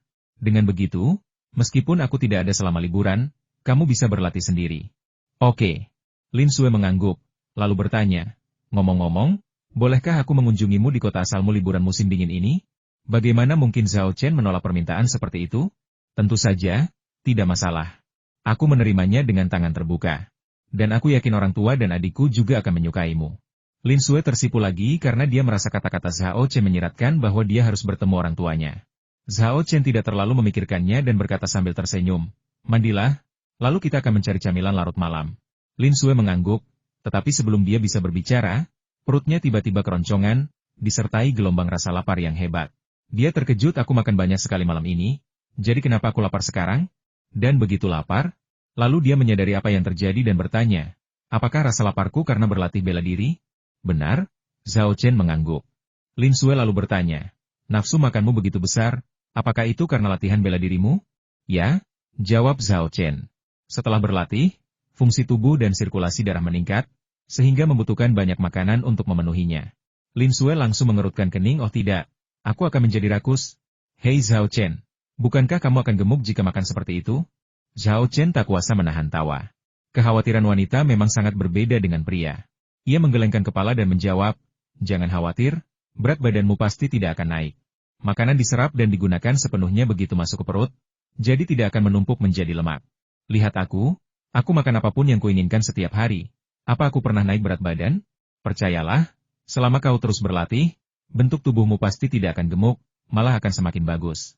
"Bagus." Lin Sue menghela napas lega. Sambil mandi dan berganti pakaian, Zhao Chen merapikan kamar sewaannya sebentar. Setelah selesai, ia mengajaknya keluar lingkungan dan mencari kedai barbeque untuk camilan larut malam. Mereka berdua makan lebih banyak daripada orang lain, membuat pemilik kedai barbeque dan para pelanggan tercengang. Setelah mereka makan dan minum sampai kenyang, Zhao Chen mengantar Lin Sue kembali ke gedung asramanya. Asrama memang sudah terkunci, tetapi Lin Sue memiliki hubungan baik dengan pengawas asrama.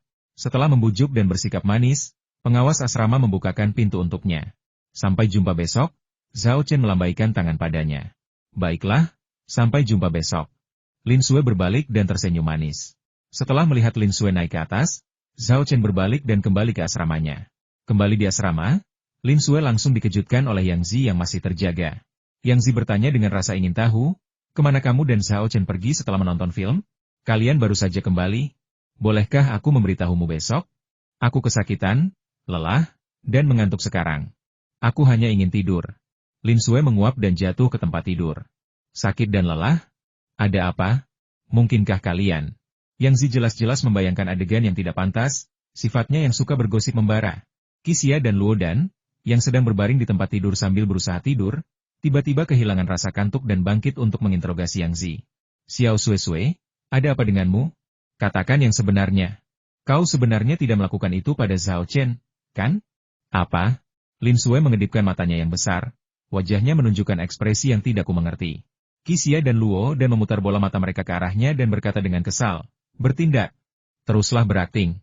Dengan kemampuan akting yang begitu bagus, kenapa kamu tidak menjadi aktris dan malah datang ke sini untuk belajar keperawatan? Yang Zi, di sisi lain, jauh lebih tegas, dengan belak-belakan berkata memangnya perlu bertanya? Ini soal pemesanan kamar hotel. Lin Sue merasa malu sekaligus marah, lalu buru-buru melambaikan tangannya tidak mungkin. Pikiranmu terlalu kotor. Apa yang kau pikirkan?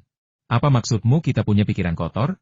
Yang Zi mendengus, tak mudah melepaskannya, dan bertanya, kalau begitu jelaskan padaku apa maksudmu dengan sakit dan lelah tadi? Lin Sue ragu sejenak, tetapi tetap tidak mengungkapkan bahwa ia telah belajar seni bela diri dari Zhao Chen. Ia telah berjanji kepada Zhao Chen untuk tidak memberitahu siapapun. Dia hanya bisa mencari alasan yang tidak masuk akal untuk mencoba lolos dari hukuman. Saya hanya melakukan dansa persegi dan menjadi lelah. Yang Zi sama sekali tidak mempercayainya menari persegi itu melelahkan dan menyakitkan. Kamu sudah belajar menari sejak kecil, oke? Ceritakan dengan jujur, apa yang sebenarnya terjadi. Tidak apa-apa. Baiklah, aku benar-benar lelah, aku mau tidur.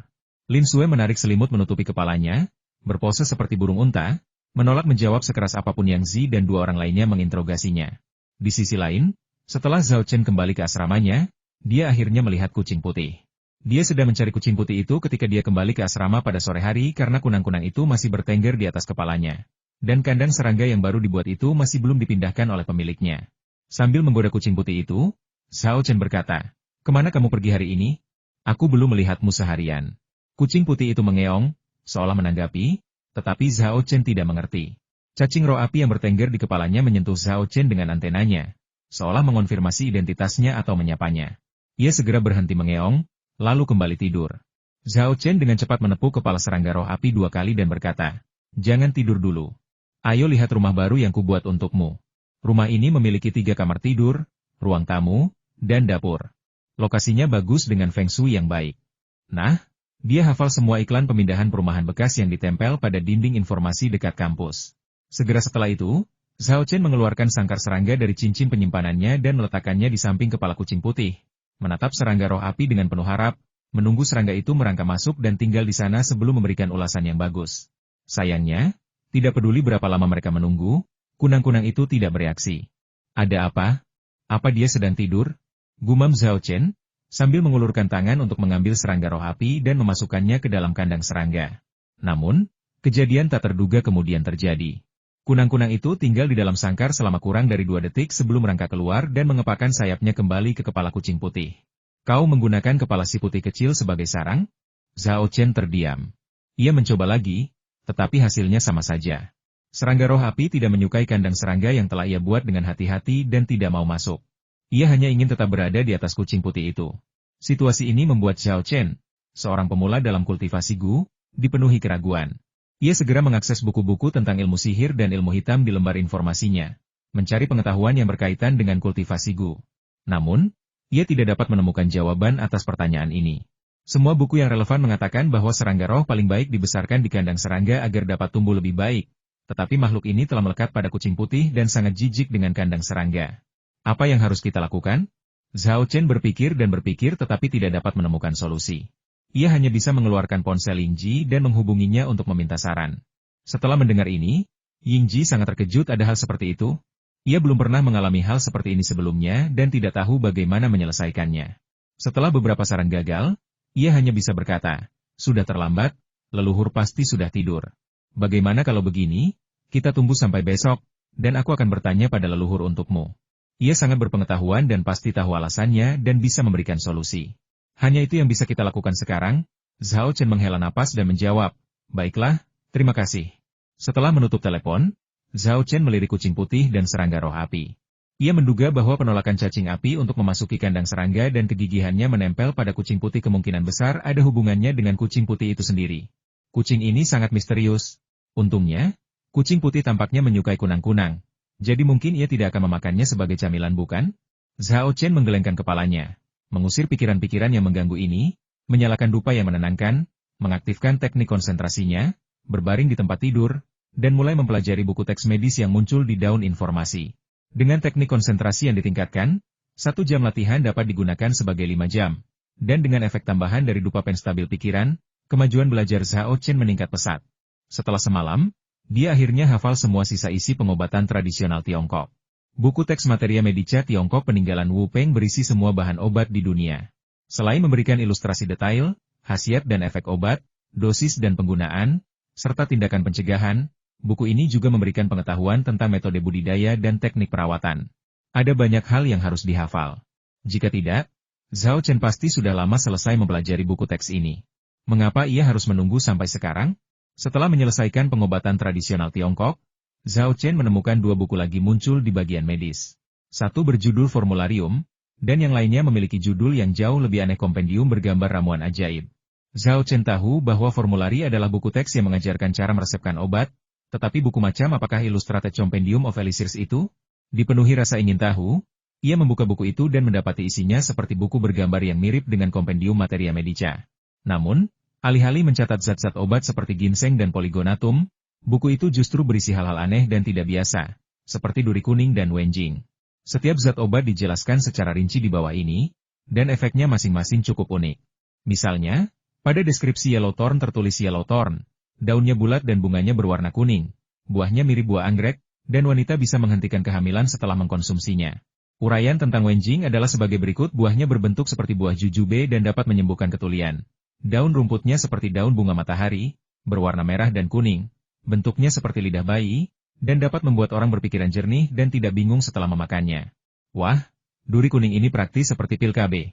Dan rimpangnya bahkan lebih aneh lagi. Buah dan daunnya punya khasiat ajaib. Pantas saja disebut eliksir. Tapi aku belum pernah dengar obat-obatan seperti ini sebelumnya. Zhao Chen bergumam pada dirinya sendiri. Lalu tiba-tiba teringat sesuatu dan menjadi bersemangat. Hei, coba kulihat apakah buku ini mencatat ramuan obat apapun yang bisa langsung membuat seseorang lebih kuat. Kalau ada, kita bisa kaya. Zhao Chen menjadi semakin bersemangat saat memikirkannya, dan segera mulai mencari di Illustrated Compendium of Elixir. Ia sudah menjadi pembaca cepat, dan karena ia mencari sesuatu alih-alih belajar, ia tidak perlu menghafal apapun. Ia hanya perlu melirik bagian tentang kemanjuran. Karena itu, ia membaca dengan sangat cepat, menyelesaikan lebih dari 1/4 buku dalam waktu singkat. Hasilnya mengecewakan. Meskipun ramuan obat yang tercatat dalam Illustrated Compendium of Elixir memiliki efek yang semakin aneh, tidak satupun dari ramuan tersebut yang dapat langsung memberi seseorang kemampuan budidaya selama 100 tahun setelah dikonsumsi. Itu sangat rendahan. Zhao Chen menghela napas dan berhenti membaca. Meskipun ia masih memiliki lebih dari setengah Illustrated Compendium of Elixir yang tersisa untuk dibaca, ia sudah menyerah pada fantasi yang tidak realistis itu. Kalau dipikir-pikir, jika memang ada tanaman obat yang bisa membuat kultivasi seseorang maju pesat, yang membuat mereka mampu menembus beberapa alam dalam semalam dan langsung naik ke keabadian, lalu apa gunanya memurnikan pil atau mengolah dao? Sambil menggelengkan kepalanya, Zhao Chen keluar dari Illustrated Compendium of Elixirs dan membuka formulari. Setelah melihat sekilas, saya menemukan bahwa resep-resep dalam daftar tersebut tidaklah aneh. Resep-resep tersebut mencakup resep yang umum dan tidak umum. Tidak hanya banyak resepnya, tetapi masing-masing dijelaskan dengan sangat rinci, mulai dari kompatibilitas bahan hingga khasiat dan kontraindikasi. Hal ini memudahkan orang untuk mempelajari dan memahami resep, alih-alih hanya menghafalnya. Jika tidak, ketika meresepkan obat untuk pasien di klinik, seseorang hanya bisa membaca buku tanpa dapat menyesuaikan resep dengan kondisi sebenarnya. Tidak diragukan lagi, buku teks formulari yang muncul di lembar informasi melanjutkan pekerjaannya yang sangat baik secara konsisten. Namun, Zhao Chen tidak berencana untuk langsung mempelajari formularium, karena ia belum menyelesaikan mata kuliah diagnostik pengobatan tradisional Tiongkok dan akupunktur dan moksibusi. Ia berencana untuk memfokuskan waktunya menyelesaikan kedua mata kuliah ini, yang telah ia pelajari hampir sepanjang waktu, sebelum mulai mempelajari formularium. Tidak banyak yang bisa dilakukan pagi itu.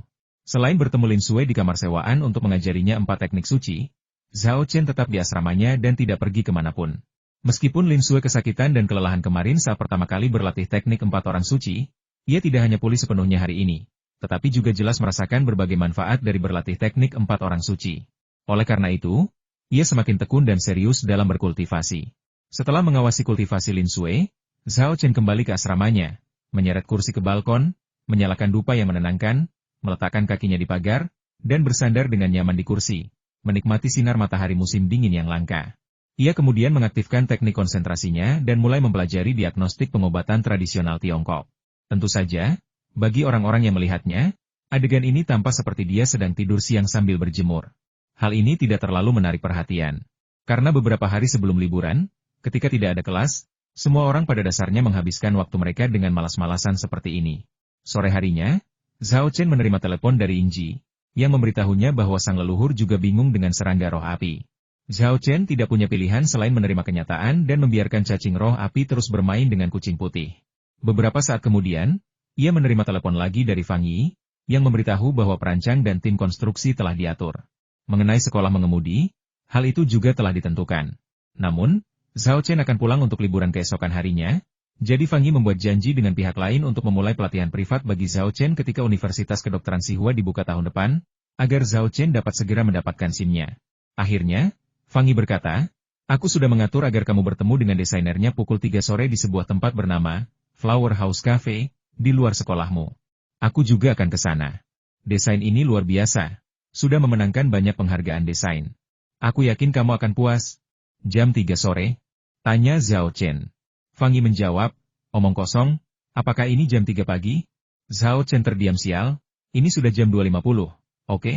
Tidak bisakah kau memberitahuku lebih awal? Saya sedang sibuk dengan hal lain dan lupa," kata Fang Yi meminta maaf. "Desainernya baru saja menelepon dan bilang dia hampir sampai, dan saat itulah saya ingat. Tapi jangan khawatir, saya sedang dalam perjalanan dan akan segera sampai." Zhao Chen mengacungkan jari tengah ke ponselnya, lalu menutup telepon.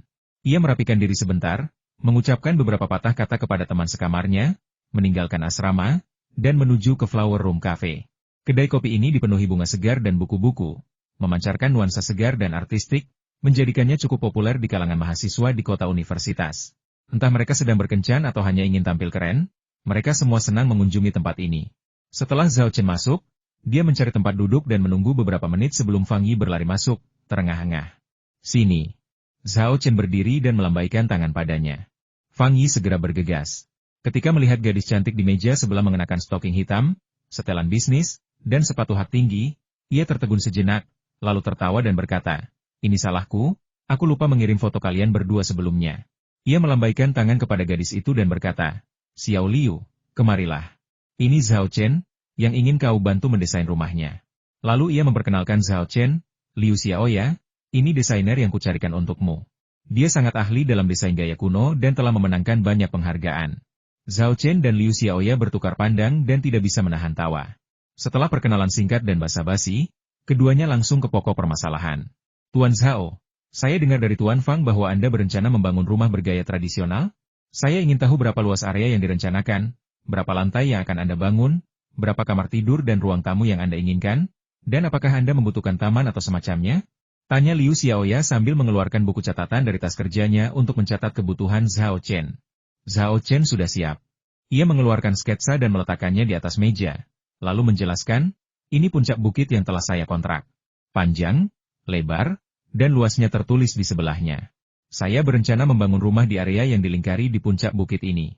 Tidak perlu taman, cukup rancang rumah bergaya antik 2 lantai." Dia menunjuk sketsa dan menjelaskan berbagai persyaratannya. Liu Xiaoya mendengarkan dengan penuh perhatian dan menuliskan permintaan Zhao Chen satu persatu. Setelah selesai berbicara, Zhao Chen bertanya, "Kira-kira kapan desainnya akan siap?" Liu Xiaoya melirik persyaratan yang tercatat di buku catatannya dan menjawab, "Sebenarnya, saya punya beberapa desain siap pakai yang cukup memenuhi kebutuhan Tuan Zhao. Kalau Anda tidak keberatan, silakan lihat desain-desain ini dulu." Zhao Chen mengangguk dan menjawab, baiklah, saya akan memeriksanya. Liu Xiaoya segera membuka laptopnya dan mengeluarkan beberapa dokumen desain, termasuk rendering dan skema desain terperinci, yang cukup komprehensif. Setelah meninjau proposal-proposal tersebut, Zhao Chen memilih 2 di antaranya. Namun, Liu Xiaoya masih perlu melakukan beberapa penyesuaian kecil berdasarkan persyaratan Zhao Chen, tetapi itu tidak akan memakan waktu lama. Liu Xiaoya dengan yakin meyakinkannya bahwa ia dapat menyerahkan proposal akhir besok. Setelah mencapai kesepakatan, kedua belah pihak menandatangani kontrak desain. Zhao Chen segera mentransfer uang muka ke rekening Liu Xiaoya dan berkata, Nona Liu, terima kasih atas bantuan Anda. Itulah yang seharusnya saya lakukan, jawab Liu Xiaoya sambil tersenyum. Setelah ragu sejenak, ia tak kuasa menahan diri untuk bertanya, Tuan Zhao, ada sesuatu yang saya tidak mengerti. Zhao Chen hendak bangkit dan pergi ketika mendengar ini dan berhenti. Ada apa? Katakan padaku. Liu Xiaoya berkata, pola apa yang Anda ikuti saat menata bangunan-bangunan kecil ini? Sekilas, bangunan-bangunan ini tampak kacau, dengan bangunan-bangunan tersebar di sana-sini. Namun, setelah diamati lebih dekat, mereka mengikuti pola-pola khusus tertentu. Selain itu, setiap bangunan di lokasi yang berbeda memiliki ukuran dan tinggi yang berbeda. Mengapa demikian? Pertanyaan-pertanyaan ini. Zhao Chen tersenyum, tidak menjawab secara langsung, tetapi merahasiakannya. Setelah bangunan-bangunan ini selesai, kalian akan tahu pasti ketika kalian pergi dan melihatnya langsung.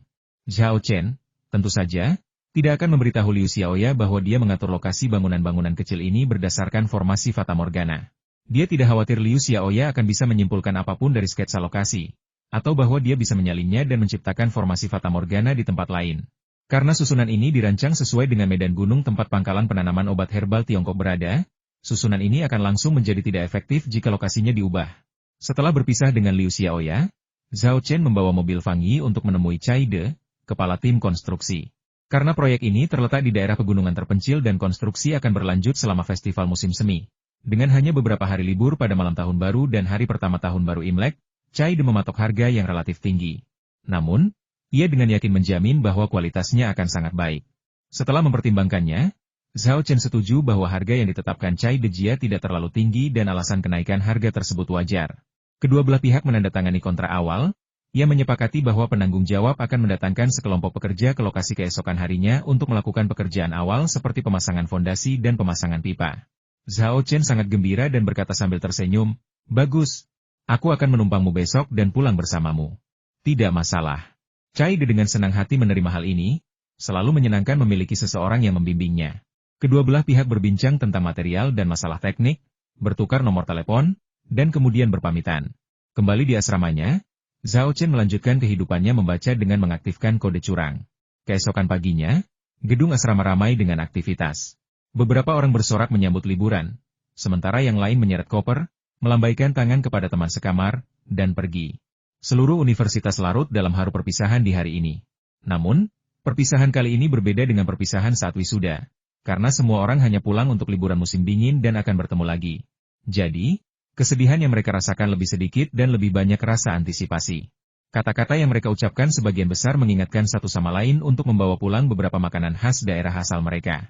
Zhao Chen juga bangun pagi-pagi. Tadi malam ia telah mengatur dengan Cai De melalui telepon agar Cai De menjemputnya di Universitas Kedokteran Sihua pukul 10. Lalu mereka akan pergi ke tempat penanaman tanaman obat Cina miliknya. Tentu saja, bangun pagi lebih penting daripada membantu Lin Sui berlatih 4 teknik suci. Bagus sekali. Kau menguasai gerakan dasar teknik 4 orang suci hanya dalam 3 hari. Kau jauh lebih baik daripada Liu Zuo dan 2 lainnya. Setelah memuji Lin Sui, Zhao Chen memperingatkan, namun, kultivasi membutuhkan ketekunan. Jangan bermalas-malasan hanya karena aku pergi. Aku akan memeriksa perkembanganmu saat kita bertemu lagi nanti. Jika kau tidak memenuhi harapanku, hati-hati, aku akan menghukummu. Akhirnya, ia sengaja memasang ekspresi galak, tapi sayangnya, ia gagal menakuti Lin Sui. Ia malah membuatnya terkikik. Zhao Chen langsung frustrasi. Apakah aktingnya benar-benar seburuk itu? Setelah tertawa, Lin Sui berkata, jangan khawatir, aku pasti tidak akan bermalas-malasan. Aku akan berkultivasi setiap hari dan melaporkannya kepadamu setiap hari. Keduanya mengemasi barang-barang mereka dan meninggalkan apartemen sewaan untuk kembali ke sekolah. Dalam perjalanan, Zhao Chen teringat sesuatu dan bertanya, hei, ngomong-ngomong, kamu bilang mau ke rumahku selama liburan musim dingin? Kapan rencananya? Setelah tahun baru, jawab Lin Sui. Awalnya, aku berencana mengunjungi rumahmu sebelum tahun baru. Tapi kamu harus pergi ke Shanghai hari Jumat untuk menghadiri pertemuan Asosiasi Medis Tiongkok, dan saat kamu pulang, sudah hampir tahun baru lagi. Waktunya terlalu mepet, jadi kami pindahkan jadwalnya ke setelah tahun baru. Zhao Chen mengangguk semoga beruntung setelah tahun baru. Aku akan mengajakmu berburu dan menggali sayuran liar. Oke, oke. Lin Sue mengangguk penuh semangat. Ia tumbuh besar di kota dan hampir tidak pernah pergi ke pedesaan, apalagi ke pegunungan. Hatinya dipenuhi kerinduan dan penantian. Keduanya sarapan di gerbang sekolah sebelum memasuki kampus. Ketika mereka mengantar Lin Sue ke asrama putri, mereka berdua enggan berpisah. Lin Sue memeluk Zhao Chen, lalu tersipu dan berlari ke gedung asrama, hanya meninggalkan satu instruksi ingat untuk meneleponku. Tidak, kirimkan aku video, agar aku bisa melihatmu. Zhao Chen tidak tahu harus berkata apa, jadi dia hanya bisa menggaruk kepalanya dan terkekeh canggung, lalu menjawab dengan lantang, oke. Setelah Lin Sue naik ke atas, Zhao Chen berbalik dan pergi. Ketika mereka kembali ke asrama 301, Liu Zuo, Wang Rongfeng, dan Wu yang sudah bangun dan sibuk mengemasi barang bawaan mereka. Sekitar pukul 10, ponsel Zhao Chen berdering. Ternyata Cai De yang menelepon, ia sudah tiba di gerbang Universitas Sihua. Zhao Chen menyeret kopernya keluar, melambaikan tangan kepada Liu Ju dan yang lainnya orang-orangku sudah di sini. Aku pergi sekarang, sampai jumpa saat sekolah dimulai. Oh, dan jangan lupa berlatih teknik 4 orang suci.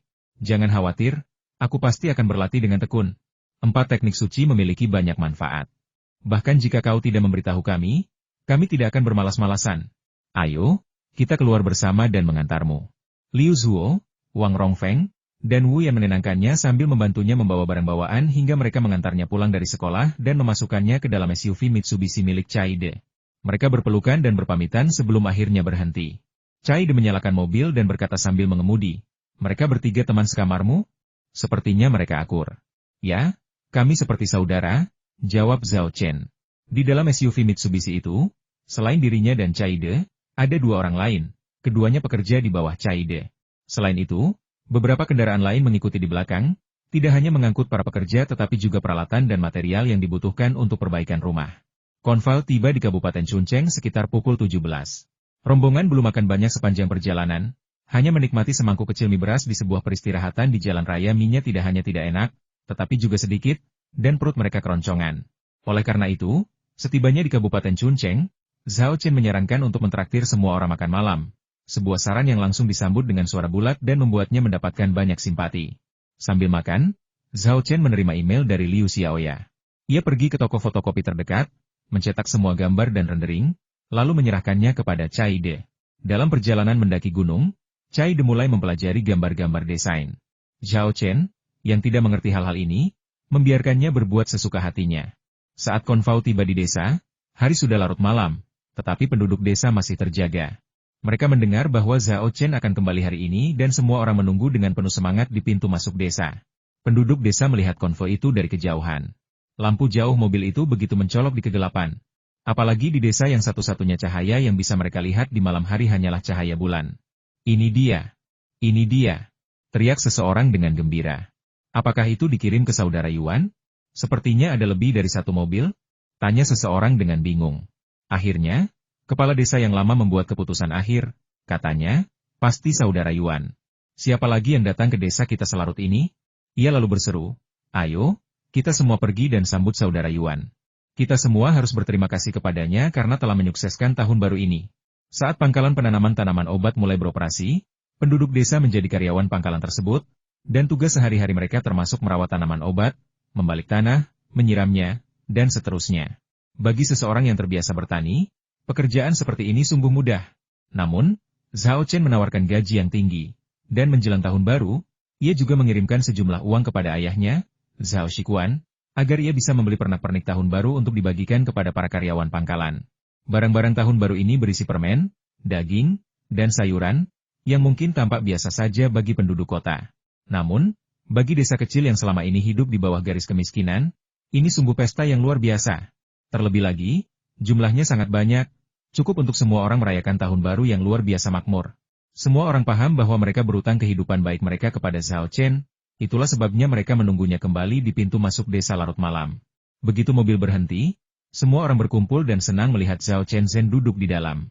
Setelah penduduk desa selesai menyapa Zhao Chen, Zhao Shikuan, ayah Zhao Chen, berjalan mendekat dengan dada membusung.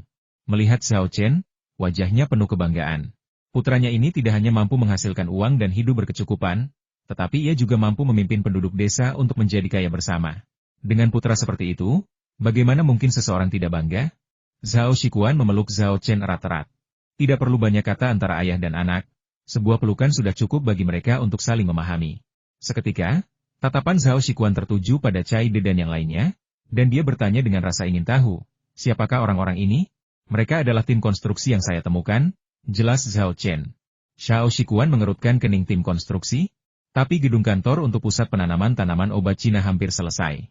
Mereka di sini bukan untuk memperbaiki gedung kantor, jelas Zhao Chen sambil tersenyum. Saya mengundang mereka untuk membangun perumahan bagi semua orang. Setiap karyawan akan dialokasikan sebuah apartemen, bukan hanya asrama, melainkan rumah-rumah terpisah yang indah. Mendengar ini, ruangan menjadi sunyi senyap. Semua penduduk desa menatap Zhao Chen dengan kaget. Banyak yang membuka mulut lebar-lebar, ingin berteriak, tetapi tidak ada suara yang keluar. Mereka benar-benar tercengang dan ketakutan mendengar kata-kata Zhao Chen. Setelah beberapa lama, kepala desa tua itu bertanya dengan suara gemetar, "Saudara Yuan, kau tidak bercanda, kan? Kau benar-benar berencana membangun rumah baru untuk kami?" Zhao Chen tertawa dan berkata, "Saya sudah menyewa tim konstruksi. Bagaimana mungkin itu palsu?" Dia kemudian mengeluarkan gambar-gambar yang dibuat Liu Xiaoya dari mobil dan menunjukkannya kepada semua orang dengan cahaya lampu depan mobil. "Lihat ini. Ini bangunan bergaya tradisional yang khusus aku pesan untuk didesain. Indah, kan? Ini tipe rumah yang akan ditugaskan kepadamu." Orang-orang mengalihkan perhatian mereka ke gambar-gambar itu, dan suara terkesiap serta seruan kaget terdengar dari segala arah. Liu Xiaoya, layaknya seorang desainer pemenang penghargaan, menghasilkan karya-karya yang luar biasa indah. Bangunan-bangunan bergaya tradisional dalam gambar, dengan pagar berukir dan fasad seindah batu giok, memancarkan kemewahan yang bersahaja dan kemegahan yang bermartabat, memikat mata dan membuat siapapun terpesona.